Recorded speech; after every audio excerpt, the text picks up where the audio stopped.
কথা বাদ দে, আমি বলছি যেটা সেটা শোন। সোশ্যাল মিডিয়াতে একজন বিখ্যাত জ্ঞানী লোক কি লিখছেন দেখ, জানা উচিত এই সমস্তগুলো। হ্যাঁ হ্যাঁ, বল বল বল। ওগুলো সেটা হচ্ছে যে পুরুষ, তুমি যদি নারীর চোখের ভাষা না বোঝো তাহলে তুমি ব্যর্থ।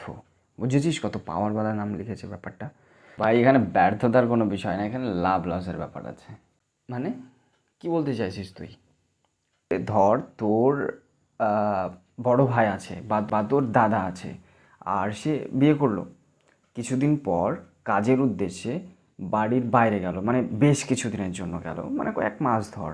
আর সে মতো অবস্থায় তোর বৌদি বা তোর ভাবি সে বাড়িতে আছে, আর তুই তার চোখের ভাষা বুঝতে পারছিস না।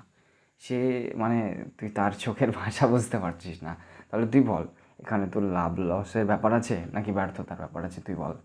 আরে ঠিক তো, এখানে তো ভাই ব্যর্থতার কোনো বিষয় না, এখানে তো লাভ লসের ব্যাপার আছে। তুই ঠিক বলছিস ভাই, তুই ঠিক বলছিস।